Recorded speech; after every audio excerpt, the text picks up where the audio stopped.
नमस्कार, उत्तराखंड एक्सप्रेस में आप सभी का स्वागत है। मैं हूं नीलू। करते हैं खबरों की शुरुआत। तो बुलेटिन में सबसे पहले बात कोविड की। तो अब उत्तराखंड में एंट्री के लिए आरटी-पीसीआर रिपोर्ट की अनिवार्यता खत्म होने जा रही है और इसके लिए जल्द ही आदेश भी जारी कर दिया जा सकता है। अभी तक दूसरे राज्यों से आने वालों को आरटी-पीसीआर रिपोर्ट लाना जरूरी है, लेकिन अब सीएम पुष्कर धामी इस रिपोर्ट की अनिवार्यता खत्म करने के पक्ष में है और सीएम की मंजूरी के बाद जल्द ही इस बारे में आदेश भी जारी हो सकता है।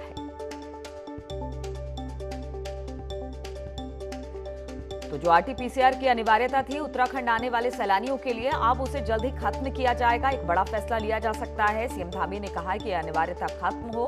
अब जैसे ही सीएम की तरफ से हरी झंडी मिलती है, आरटी-पीसीआर की अनिवार्यता को खत्म कर दिया जाएगा, जो कि एक राहत की बात है, क्योंकि सैलानियों को बाहर से आने पर आरटी-पीसीआर रिपोर्ट दिखानी पड़ती थी और अगर आरटी-पीसीआर रिपोर्ट आप लेकर नहीं आते हैं तो फिर बॉर्डर पर ही आपके आरटी-पीसीआर की टेस्ट की जाती थी। लेकिन अब यह अनिवार्यता खत्म होने वाली है। और बातचीत करने के लिए दीपांकर भट्ट इस वक्त हमारे साथ जुड़ गए हैं। दीपांकर, ये अच्छी खबर है बाहर से आने वाले सैलानियों के लिए, क्योंकि जो अनिवार्यता थी आरटी-पीसीआर रिपोर्ट के साथ आपको उत्तराखंड आना है, वो अब जल्द खत्म होने वाली है।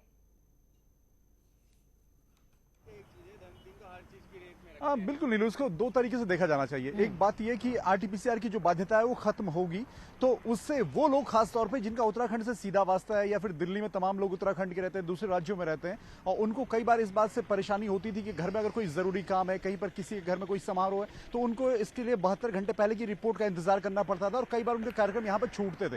उन लोगों के लिए एक आसान रास्ता होगा, अब उनके आना आसान होगा। दूसरी बात यह कि पिछले हफ्ते हमने देखा था कि नैनीताल और हरिद्वार में 6 और नैनीताल में 60 लोग ऐसे पकड़े गए थे जिनके जो कोविड पॉजिटिव थे और इसी रिपोर्ट की वजह से वो पकड़े गए थे। हाँ। तो अब कम से कम सरकार को एक मैकेनिज्म यहां पर तैयार करना होगा कि जो भी लोग यहां पर आए वो कोरोना पॉजिटिव ना हो, इसको एश्योर करना होगा गवर्नमेंट को। हालांकि मुख्यमंत्री पुष्कर धामी का इस साफ तौर पे कहना है कि हम इसके लिए कोई ना कोई मैकेनिज्म तैयार करेंगे। खासतौर ये देखा जाएगा कि 2 डोज जिसको वैक्सीन की लग चुकी हो, बिल्कुल दीपांकर, क्योंकि अभी कोविड खत्म नहीं हुआ है। कह रहे हैं कि दूसरी लहर भी अभी खत्म नहीं हुई है, तीसरी लहर की आशंकाएं है। ऐसे में जिस तरह से आपने भी बताया, क्योंकि कुछ लोग आरटी-पीसीआर के चलते ही पता चल पाया था कि वो पॉजिटिव है कोरोना के, तो ऐसे में अभी भी एहतियात बरतने की जरूरत है और कुछ ऐसी तैयारी करनी होगी सरकार को जिससे कि उत्तराखंड में एक बार फिर से मामले ना बढ़े।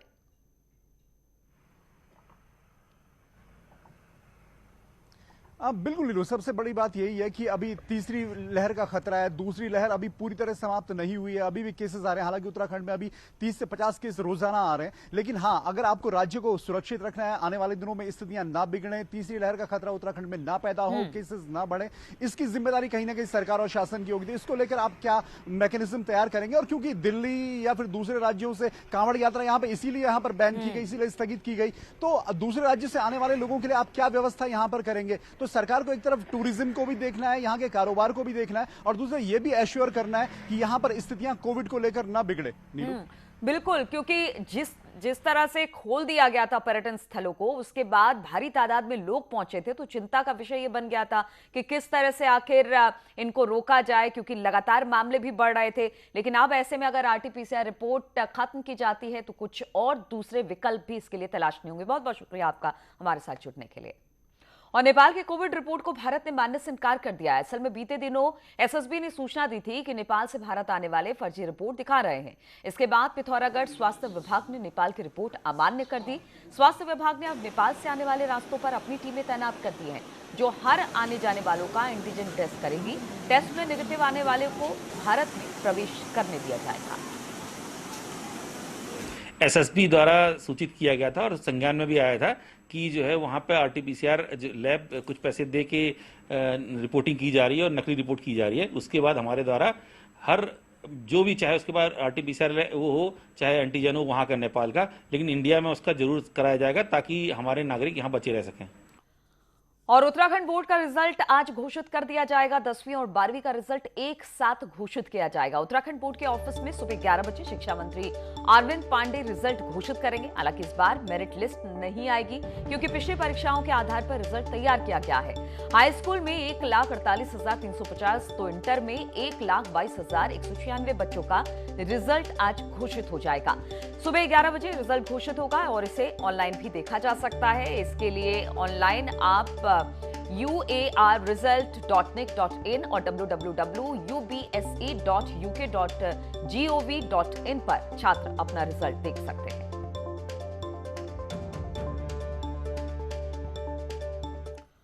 और सोमवार से उत्तराखंड के स्कूल खुलने जा रहे हैं। हालांकि पहले चरण में 9वीं से 12वीं तक के स्कूल खुलेंगे और 6ठी से 8वीं के स्कूल 16 अगस्त से खुलेंगे और इसके लिए तैयारियां भी अब पूरी है।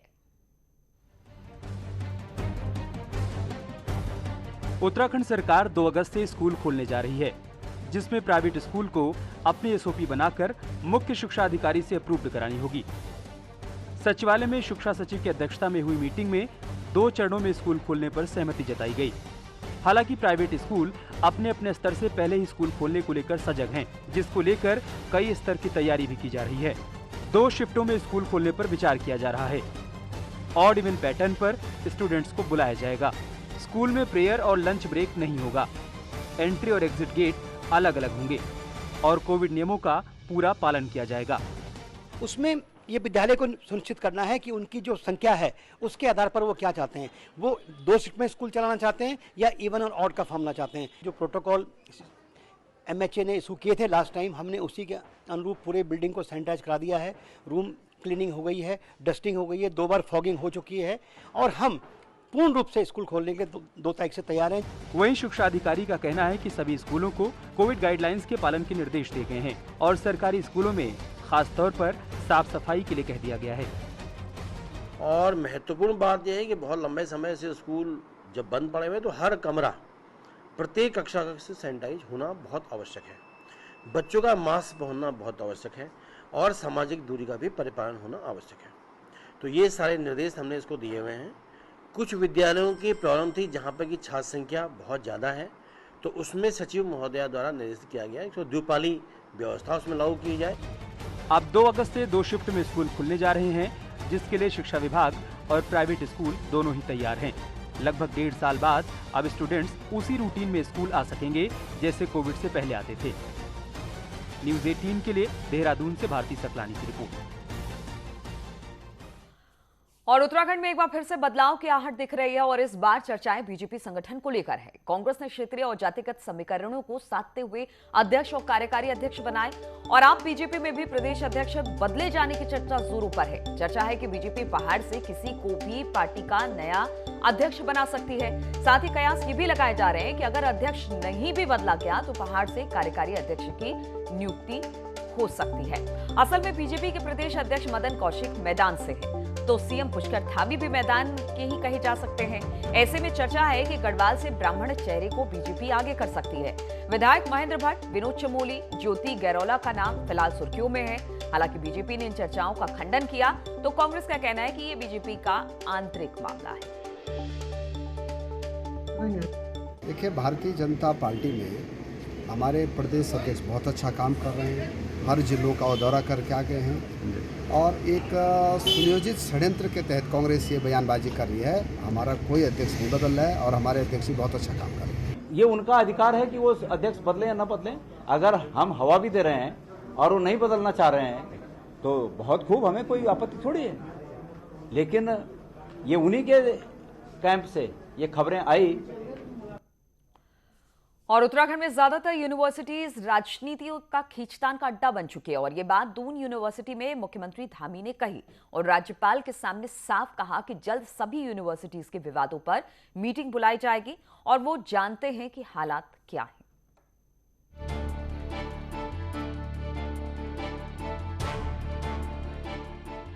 राजधानी की दून यूनिवर्सिटी के मंच से मुख्यमंत्री पुष्कर धामी ने राज्य में हायर एजुकेशन की हकीकत बयां की और साफ कहा कि ज्यादातर यूनिवर्सिटी में या तो राजनीति है या आपसी खींचतान। इतना नहीं, मुख्यमंत्री ने कहा यूनिवर्सिटीज की हालत अच्छी नहीं है और सब कुछ अस्त व्यस्त है। मैं देखता हूं कि कई जगह पर हमारे विश्वविद्यालय भी अस्त व्यस्त हैं।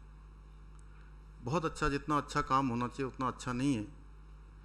कहीं पर आपसी खींचतान भी है, कहीं पर दिक्कतें हैं, लेकिन अब इन सब के बीच में से रास्ता निकालना है।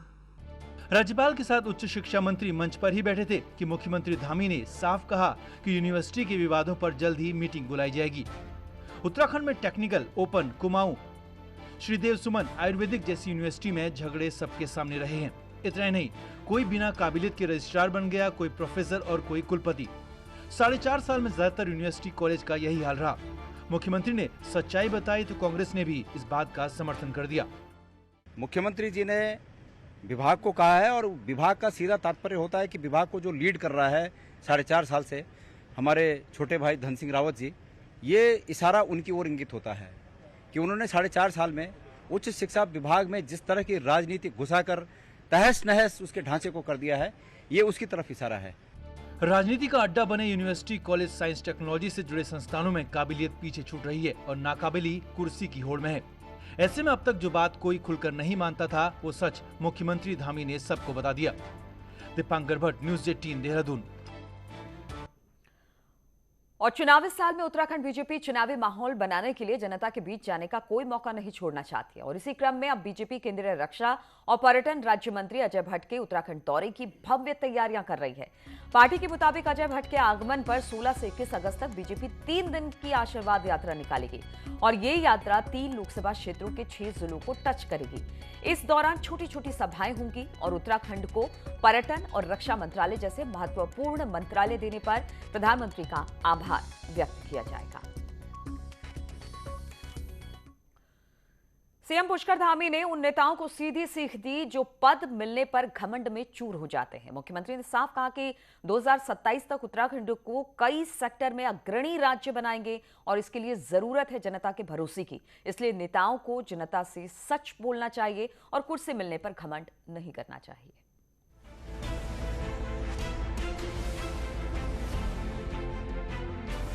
शुक्रवार को मंच तो दून यूनिवर्सिटी का था, लेकिन मुख्यमंत्री ने जब बोलना शुरू किया तो पाठ राजनीति के पढ़ाए और कई बातें इशारों में कह दी। मुख्यमंत्री ने साफ कहा कि मेरे पास कितना समय है सबको पता है और ना ही मैं दिन गिन रहा हूं। धामी ने कहा कि उनकी कोशिश कम वक्त में क्वालिटी काम देने की है। इतना नहीं, मुख्यमंत्री ने कहा कि कुर्सी मिलने पर अहम ब्रह्मास्मि यानी कि घमंड बिल्कुल नहीं होना चाहिए। बड़ी वाली कुर्सी पर बैठाल दिया जाता है तो कहते हैं अहम ब्रह्मास्मि, यानी मैं जो कहूँगा या मैं जो करूँगा वही ठीक होगा। हमने कहा नहीं, हम ये नहीं करेंगे, हम बीच का रास्ता निकालेंगे। इसके बाद मुख्यमंत्री ने कुर्सी पाने वाले नेताओं को भी साफ संदेश दिया कि नेता बड़ी बड़ी बातें करने से बचें और जनता को सही और फैक्ट वाली बात बताएं।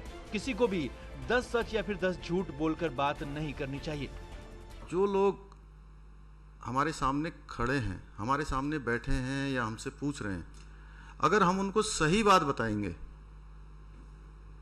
फैक्ट वाली बात बताएंगे, तो मैं समझता हूं कि चूंकि हमारे ही बीच के हैं वो लोग भी, हम भी उन्हीं के बीच में से हैं। अगर यहाँ हमें जिम्मेदारी दी है तो आप लोगों में से कुछ लोग वहाँ बैठे हैं, वो यहाँ भी बैठ सकते हैं। तो हमारा ये नहीं कि हम कोई बड़ी बड़ी बातें करेंगे, बड़ी बड़ी घोषणाएं करेंगे, फिर उसमें 10 सच 10 झूठ लगाने वाली बातें नहीं करेंगे। मुख्यमंत्री ने कहा उत्तराखंड के पास कितने संसाधन हैं ये सबको पता है, बावजूद इसके सरकार की कोशिश सबके मसले सुलझाने की है ताकि 2027 तक अलग अलग सेक्टर में उत्तराखंड टॉप रैंक में आए। दीपांकर भट्ट, न्यूज़ 18 देहरादून। ऊर्जा मंत्री हरक सिंह रावत की 100 यूनिट तक फ्री बिजली देने की जिस घोषणा ने उत्तराखंड की सियासत में मुद्दों का रुख ही बदल दिया, उस घोषणा का फिलहाल कहीं लेखा जोखा नहीं है। आशंका तो ये भी है कि कहीं धरातल पर उतरने से पहले ही योजना दम न तोड़ दे।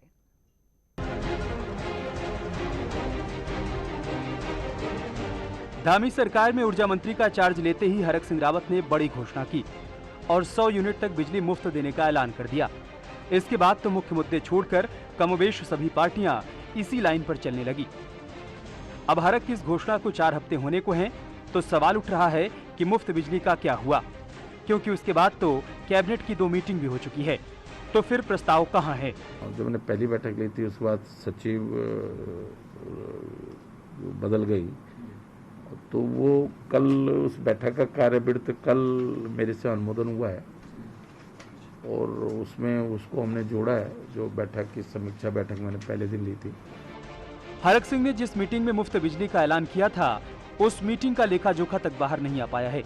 ऐसे में प्रस्ताव तो फिलहाल दूर की बात है। कांग्रेस इसे एक बार फिर बीजेपी का जुमला करार दे रही है। भाजपा जो है जुमलेबाजों की पार्टी है। मंत्री ने भी एक जुमला कह दिया। जब पूरी पार्टी जुमलेबाजी कर रही है तो एक मंत्री का क्या दोष है यदि उसने भी कुछ जुमला कह दिया जाए। अब हरक सिंह भले ही कुछ भी कारण बताएं, लेकिन सूत्रों के मुताबिक सच तो ये है कि घोषणा और इसकी हकीकत के बीच कई पेच फंसे हैं।